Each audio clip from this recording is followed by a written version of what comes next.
এ যেন বাংলাদেশ ক্রিকেটে এক নতুন সূর্যোদয়। মিরপুরে পাকিস্তানকে প্রথমবার হারিয়ে শুধু ঐতিহাসিক জয় নয়, আইসিসি টেস্ট র্যাঙ্কিংয়েও বড় পুরস্কার পেয়েছে টাইগাররা। আর এই সাফল্যের চূড়ায় অধিনায়ক নাজমুল হোসেন শান্ত।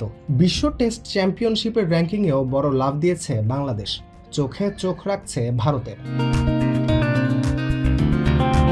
মিরপুর টেস্টে দুর্দান্ত ব্যাটিং পারফরমেন্সে ক্যারিয়ারের সেরা র্যাঙ্কিংয়ে উঠে এসেছেন নাজমুল শান্ত।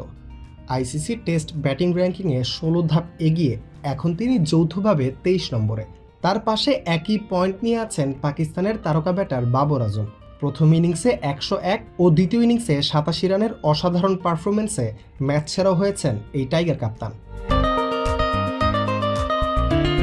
এছাড়া অধিনায়ক হিসেবে শান্ত তার পঞ্চম টেস্ট সেঞ্চুরি করে ভেঙে দিয়েছেন মুশফিকুর রহিমের 4 সেঞ্চুরির রেকর্ড। তবে র্যাঙ্কিংয়ে শান্তর চেয়ে খুব বেশি পিছিয়ে নেই মুশফিক। ম্যাচে 71 ও 22 রান করে 2 ধাপ এগিয়ে এখন তিনি 26 নম্বরে। অন্যদিকে পারফরমেন্সের দারুণ ধারাবাহিকতায় 12 ধাপ এগিয়ে মমিনুল হক উঠে এসেছেন 35 নম্বরে।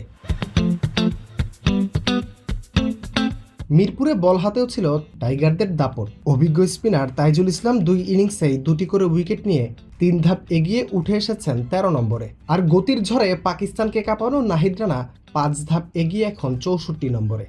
দ্বিতীয় ইনিংসের ফাইফারে ক্যারিয়ারের সেরা রেটিং পয়েন্ট এখন নাহিদের নামের পাশে।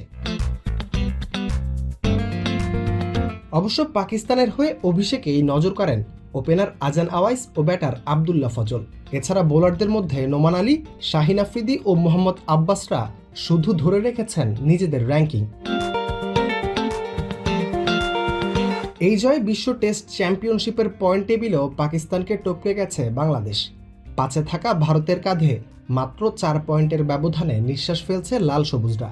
আর টাইগারদের পরে 7 নম্বরে ছিটকে গিয়ে চাপে পড়েছে পাকিস্তান। মিরপুরের এই ঐতিহাসিক টেস্ট জয় বিজয়ের ডাক দিয়েছে আইসিসির র্যাঙ্কিংয়ে। রাফিউল ইসলাম রাতুল, বিডি স্পোর্টস টাইম।